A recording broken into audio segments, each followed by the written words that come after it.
Okay, so I'm going to be answering a couple of my comments once again. So let's get into it. So the first comment, and it's coming from my video that says, trailer park tenants try to cheat elderly landlords out of sale of park so they can buy it. And this is coming from a person, his name is Mark Moses.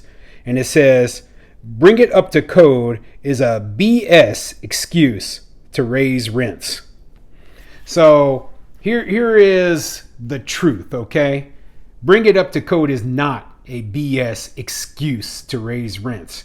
When a landlord purchases a property and it's not up to code, guess what? The city's going to come in, they're going to be fining them, they're going to be finding all these violations, and everything is going to be a mess. And if they don't pay those violations, guess what? They're going to put a lien on that property, possibly, sell it at auction. Okay, so a landlord can lose their property if they don't bring it up to code. And when you're bringing something up to code that's in really bad shape, I mean, who knows what the issues were with this trailer park in particular, but, it could be sewer issues. It could be, structural issues with the land itself. I mean, you might have to go through and repave every single road in the entire place. You might have to bring a whole electrical system up to code. You could literally spend hundreds of thousands, if not millions of dollars, bringing a trailer park up to code, okay? And if you don't do that, you're in deep trouble. In fact, the people who sold the park in this story, they sold it because of all the city violations that, had been placed on them. So when the new owner spends these hundreds of thousands, if not millions of dollars, what do you think, that they're just going to keep the rents low? Are you out of your mind? Okay, you need to face the facts that, simply put, if you bring a property up to code, right, you're going to be spending a lot of money. And as a landlord, the only way to recuperate that money is with your rental income.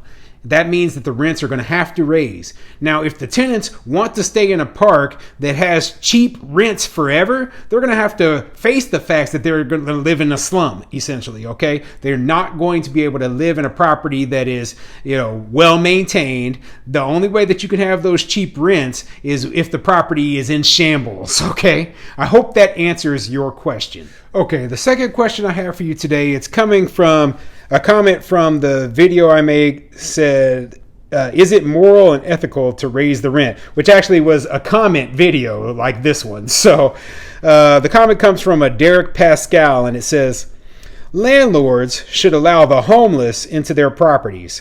To care more about your own false security is evil. How much rent does God charge? So first of all, you say that landlords should allow the homeless into our properties. Well, why just landlords? Why don't we just extend this to everyone? Why doesn't everyone just allow somebody who's homeless to just come on into their house, your personal residence? You have a house, don't you, Mr. Pascal? So why don't you just, allow a homeless person to just come in, lay down on your sofa, use your shower, all that. Don't charge him anything. Why? Because God might get upset with you if you charge him a penny to lay on your sofa, use your shower, eat the food in your refrigerator, and not pay anything. Okay? So, by your logic, it's the exact same thing, okay? And here's my issue though, okay? I'm not joking anymore. Simply put, there's a lot of reasons why people are homeless, okay? There's the people who faced, a hard financial hardship, and then they're facing temporary homelessness. And then there's the people who are long-term homeless because they suffer from mental illness or addiction problems, etc., okay?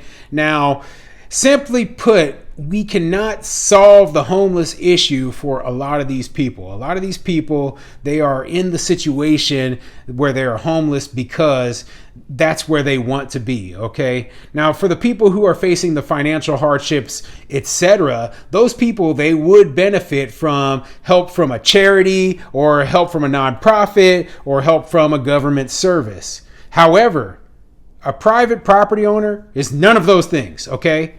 Me, as a private property owner and a landlord, I am not a charity, I'm not a government service, and I'm not a nonprofit.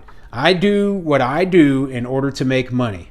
So keeping that in mind, I have no responsibility to make sure to resolve the homeless issue. Just so you know. And I see it the same way as a grocery store would see it. Yes, there are people out here who are hungry, right? But the grocery store has no financial responsibility to make sure that everyone gets food for free. No, they have a business to run and they sell their food. Okay? I have a business to run and I sell, my space in my properties, okay? And that is the way it works, okay? We just aren't going out here giving stuff away for free. Because if I did have to give my property away for free, you know what I would do? I just wouldn't have a business. I wouldn't even do it. I'd be like, you know what? I'm not going to be a landlord. And then where would the supposedly, who would provide the housing? What's the benefit for anyone to provide any sort of housing if you can't make money doing it? Or if they force you to be this low-income housing provider or homeless shelter? There is no incentive, okay?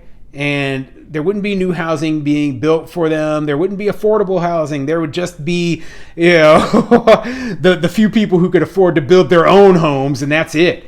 And then you would expect the government to cover everything else. And you know what that goes into? That goes into the whole socialism argument that I always talk about, okay?